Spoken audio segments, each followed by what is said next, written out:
Hello అండి, అందరికీ నమస్తే. శౌర్య సాయి స్నేహాలకు విషయం చెప్తాడు. తనకు ఏ ప్రమాదం లేదురా, ఇంకా స్పృహలోకి రాలేదు, పదండి అని ఇద్దరిని లోపల తీసుకుని వెళ్తాడు. అందరూ సాయి స్నేహాలను చూసి షాక్ అవుతారు. సాయి స్నేహాలు అందరినీ టెన్షన్ గా చూస్తుంటారు. శౌర్య, ఏంటి ఆగిపోయారే, పదండి అని అంటాడు. సాయి స్నేహాలు నిదానంగా అడుగులు వేస్తూ బిడియంగా వస్తుంటారు. లక్ష్మి స్నేహ దగ్గరికి వచ్చి స్నేహ అంటూ ఏడుస్తూ హగ్ చేసుకుంటుంది. స్నేహ కూడా ఏడుస్తూ మమ్మీ అంటూ హగ్ చేసుకుంటుంది. రఘు, ఎందుకే మాకెవ్వరికీ చెప్పకుండా నీకు నువ్వు ఇలాంటి నిర్ణయం తీసుకుంటావా అని అన్నాడు. శౌర్య ప్రేమ గురించి మాకందరికి చెప్పి ఉండుంటే గౌరవంగా నువ్వు పక్కన ఉండి పెళ్లి జరిపించుంటావు కదా అని అంటాడు. స్నేహ డాడీ అని అంటూ రఘును హగ్ చేసుకుని బావా మా గురించి చెప్పాడా అనంది. రఘు, మీ గురించి వాడికి తెలిసిన వెంటనే వాడు మాకందరికీ చెప్పాడు. మిమ్మల్ని అప్పుడే తీసుకుని వచ్చేయాల్సింది, కానీ నువ్వు నీ ప్రేమను సాధించేదాకా ఇక్కడికి రాను అన్నావంట. అందుకే మేమంతా మీకోసం ఎదురు చూస్తూ ఉన్నామంటాడు. స్నేహ రఘుని వదిలి సాయి చేయి పట్టుకొని రఘు లక్ష్మి కాళ్ళకి నమస్కారం చేయబోతుంటే ముందు మీ నానమ్మ తాతయ్య ఆశీర్వాదం తీసుకోండి అని అంటారు. స్నేహ సాయిలు కృష్ణవేణమ్మ సుబ్బరామయ్య వైపు చూస్తే వాళ్ళు కోపంగా తల పక్కకు తిప్పేస్తారు. బాధగా శౌర్యాన్ని చూస్తారు. శౌర్య నవ్వుతూ అది పైపైన కోపంలే స్నేహ, మీరు వెళ్ళండి అన్నాడు. స్నేహ సాయిలు కృష్ణవేణమ్మ సుబ్బరామయ్య దగ్గరికి వెళ్లి మోకాళ్లపై కూర్చుంటారు. స్నేహ కృష్ణవేణమ్మ ఒడిలో తలపెట్టుకొని నన్ను క్షమించున్నానమ్మా, నేను చేసింది తప్పే, కానీ నాకు ఆ క్షణంలో భావప్రేమ ముఖ్యమనిపించింది. నేను భావప్రేమ బయట పెట్టినా బావ అత్తకిచ్చిన మాట కోసం తన ప్రేమ ఒప్పుకోడు, అందుకే నానమ్మా ఆ క్షణంలో నేను అలాంటి నిర్ణయం తీసుకున్నాను అంది. సాయి మంచితనం, నా మీద తను చూపే కేరింగ్, తన మీద ప్రేమ రోజు రోజుకు పెరుగుతూ పోయింది. కానీ తను మాత్రం నన్ను ఫ్రెండ్ లాగే చూశాడు నానమ్మా. ఇంకా చెప్పాలంటే తండ్రి స్థానంలో ఉండి నాకు మంచి వ్యక్తిని చూసి పెళ్లి కుదిర్చి ఇక్కడ తీసుకుని వచ్చి నేను ఏ తప్పు చేయలేదు అని నిరూపిద్దామనుకున్నాడు అని చెప్పి ఆగి కృష్ణవేణమ్మ వైపు చూస్తుంది. కృష్ణవేణమ్మ ఒక చేత్తో సాయి తల నిమురుతూ ఇంకో చేత్తో స్నేహ తల నిమిరి తలపైన ముద్దు పెట్టుకొని నా బంగారు తల్లివే నువ్వు ఏ తప్పు చేయవని నా మనసు చెబుతూనే ఉన్నా జరుగుతున్న దాన్ని మెదడు జీర్ణించుకోలేకపోయింది. కానీ శౌర్య మాత్రం మొదటి నుండి మీ మీద మాట పడనీలేదు. నువ్వు తెలివి తక్కువగా చేసిన దానికి పాపం సాయి మాట పడవలసి వచ్చింది అంది. తన పేరెంట్స్ మళ్ళీ మా కంటికి కనపడలేదు తెలుసా అని అంది.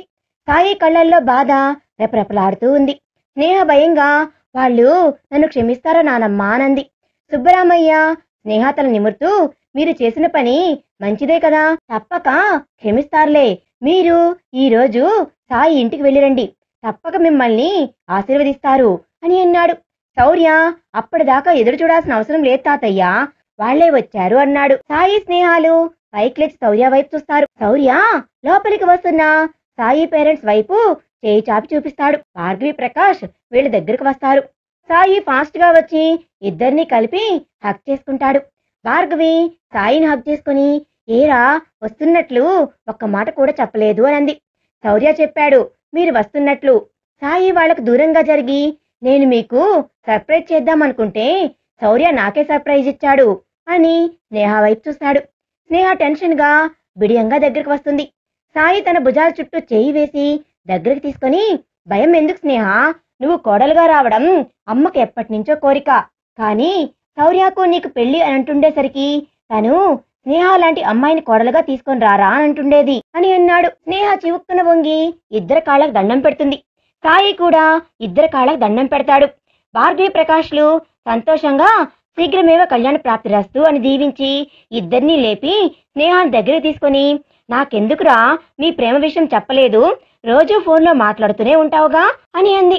సాయి ఇబ్బందిగా స్నేహాన్ని చూస్తూ చెప్పేదానికన్నా చూపిస్తే బాగుంటుంది అనిపించింది, కానీ స్నిగ్ధ కోసం సడన్ గా రావాల్సి వచ్చింది అన్నాడు.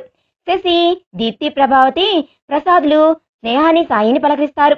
సాయి స్నేహాలు సుచిత్ర, వాసు కాళ్లకు కూడా దండం పెట్టి ఆశీర్వాదం తీసుకుంటారు.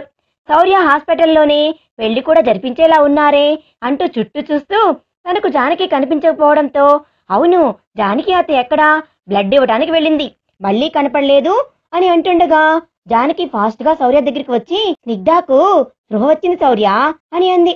శౌర్య సంతోషంగా ముందుకు కదలబోతుంటే రూమ్ కి షిఫ్ట్ చేశారు. అదండి రూమ్ దగ్గరికి వెళ్దామని రూమ్ దగ్గర తీసుకుని వెళ్తుంది. అంతా రూమ్ దగ్గరికి వెళ్ళబోతుంటే శశి ఇంతమంది ఒక్కసారిగా వెళ్లి చుట్టుముడితే స్నిగ్ధాకు ఊపిరాడదు, పైగా ఇన్ఫెక్షన్ వస్తుంది. కొద్దిమంది వెళ్లి చూసి వద్దాం. దీప్తి హా అంతే, ముందు శౌర్య సార్ మీరు వెళ్ళండి అంది.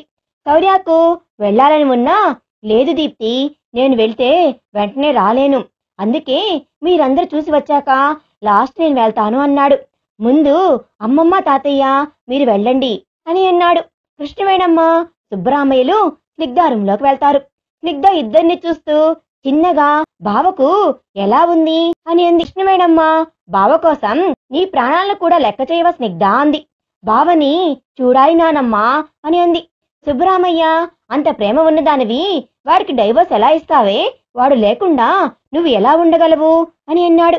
స్నిగ్ధ మనసులో నేను అనాథనైనా మీరు నన్ను స్నేహభావాలతో సమానంగా చూశారు తాతయ్య, ఇంకా చెప్పాలంటే వాళ్ళకంటే నన్నే ఒకంత ఎక్కువ ప్రేమగా చూశారు అని అనుకుని ఐ లవ్ యూ తాతయ్య అని అంటుంది. కృష్ణవేణమ్మ అది నీ మొగుడికి చెప్పవే, నా మొగుడికి కాదు అని అంది. స్నిగ్ధ ఫేస్ ముడుచుకుంటుంది.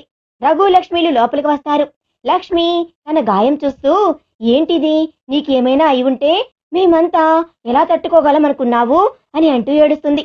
రఘు లక్ష్మి భుజం చుట్టూ చేతులు వేసి దగ్గరికి తీసుకుంటూ నువ్వు ఏడుస్తుంటే తను బాధపడుతుంది లక్ష్మి, ఊరుకో. స్నిగ్ధ నేను అడ్డం రాకుండా ఉండుంటే బావకు తగులుండేది గుండు, నాకు ఏమైనా అయితే నేను తట్టుకోగలను, బావకు ఏమైనా అయితే ఆ ఊహనే భరించలేను అని అంది. రఘు స్నిగ్ధ బెడ్ పక్కన కూర్చుని వీరుడిపై ముద్దు పెట్టి తల నిమురుతూ నీకేమీ కాదు బంగారం, మీ బావతో నువ్వు నూరేళ్లు పిల్లా పాపలతో నిండుగా జీవిస్తావు అని అన్నాడు. స్నిగ్ధ వేలవంగా నవ్వుతుంది. సుబ్బరామయ్య సరే మనం బయటకు వెళ్తే మిగతా వాళ్ళు వచ్చి చూస్తారు అన్నాడు అని కృష్ణవేణమ్మతో బయటకు వెళ్తాడు.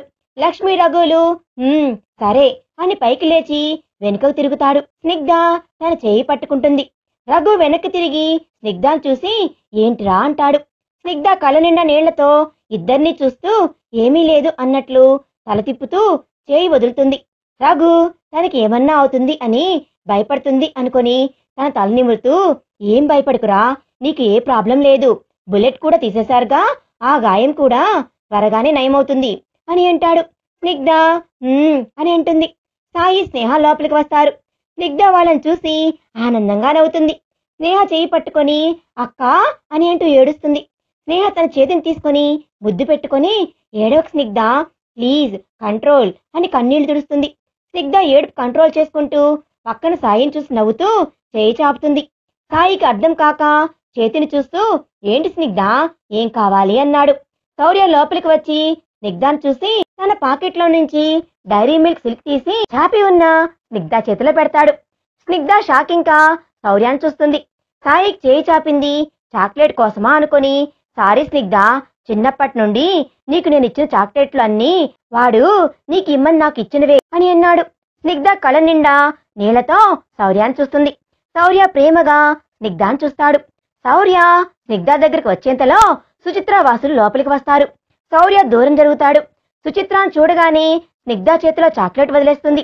చాక్లెట్ కింద పడిపోతుంటే శౌర్య పట్టుకొని ఏంటి స్నిగ్ధ చాక్లెట్ వద్దా అని అన్నాడు. స్నిగ్ధ ఫేస్ పక్కకు తిప్పేస్తుంది. మనసులో నాకు అర్హత లేదు బావా, నాకు కొంచెం తగ్గగానే మీకందరికీ దూరంగా వెళ్ళిపోతాను అని అనుకుంటుండగా పాదంపై నీటి బిందువుల స్పర్శకి అటు చూసి సుచిత్ర తన పాదం టచ్ చేయబోతూ ఉండటంతో పాదాలు వెనక్కి లాక్కొని సుచిత్రను షాకింగ్ గా చూస్తుంది. సుచిత్ర కన్నీళ్లతో ఎందుకే కాలు లాగేస్తున్నావు, నీ పాదాలు ముట్టుకుంటే తప్పులేదు, నువ్వే కనుక అడ్డు రాకుండా ఉంటే నా కొడుకు నాకు దూరమయ్యేవాడు, ఏమిచ్చినా నీ రుణం తీరదే, అందుకే నా కొడుకుని మనస్ఫూర్తిగా నీకు ఇచ్చేస్తున్నాను అని అంది. స్నిగ్ధ సుచిత్రను అలాగే చూస్తూ ఉంటుంది. సుచిత్ర స్నిగ్ధ దగ్గరికి వచ్చి తన చేతిని పట్టుకొని చిన్నప్పటి నుండి నిన్ను చాలా ద్వేషిస్తూ తిట్టేదాన్ని, నన్ను క్షమించగలవా స్నిగ్ధ అనంది. స్నిగ్ధ మీ ద్వేషంలో అర్థముంది, ఈ అనాథను అంత మాత్రం చూసుకున్నారంటే అది గొప్పే అని అంది. శౌర్య బాధగా స్నిగ్ధాన్ని చూస్తాడు. సుచిత్ర, నువ్వు కాదే అనాథవి. నీ మంచి మనసును చూడలేకపోయాను. నువ్వు మా మీద చూపిస్తున్న ప్రేమని తీసుకోలేకపోయాను. నేనే నిజమైన అనాథను అనంది. నిన్ను మీ అమ్మ మా గుమ్మంలో వదిలేసి నీ దరిద్రం వదిలించుకొని మా కంట కట్టింది అన్న ద్వేషం నీ మీద నిండిపోయింది. దానికి తోడు నువ్వు ఏడుస్తున్నావని నీ కోసం పరుగున వస్తూ స్టెప్ మీద నుండి కింద పడి నా కడుపులో బిడ్డను పోగొట్టుకోవడమే కాక గర్భసంచిని కూడా తీసేయాల్సి వచ్చింది. ఆ బాధంతా నీ మీద కోపంగా మారింది. దానికి తోడు శౌర్యకి చిన్నప్పుడే నీ మీద ప్రేమను గమనించాను. స్నేహ నా కోడలు కాకుండా నువ్వు అడ్డు వస్తావని చిన్నప్పటి నుంచే వాడికి నీ మీద ఉండే ప్రేమని అణిచివేశాను. కానీ వాడి ప్రేమ స్వచ్ఛమైనదే. అందుకే నేను ఎన్ని ప్లాన్లు వేసినా వాడు నిన్ను గెలుచుకున్నాడు అని అంది. స్నిగ్ధ శౌర్యాన్ని చూస్తుంది. శౌర్య స్నిగ్ధ చూస్తూ ఉంటాడు. వాసు సుచిత్రకు సైగ చేసి బయటకు తీసుకుని వెళ్తాడు. సాయి స్నేహాలు కూడా నవ్వుతూ బయటకు వెళ్తారు. జానకి లోపలికి వెళ్ళబోతుంటే వాసు ఆపుతాడు. కాసేపు ఆగి వెళ్దువులే జానకి అని అన్నాడు. జానకి అర్థం చేసుకుని అక్కడే కూర్చుంటుంది. శౌర్య స్నిగ్ధ దగ్గరికి వస్తాడు. స్నిగ్ధ లేచి కూర్చోబోతుంటే శౌర్య స్నిగ్ధ భుజాలు పట్టుకొని ఆపుతాడు. స్నిగ్ధ కన్నీళ్లతో శౌర్యాన్ని చూస్తుంది. శౌర్య, నేనెప్పుడు నీ కళ్ళల్లో నీటిని చూడకూడదు స్నిగ్ధ అంటూ తన కన్నీళ్లు తుడుస్తాడు.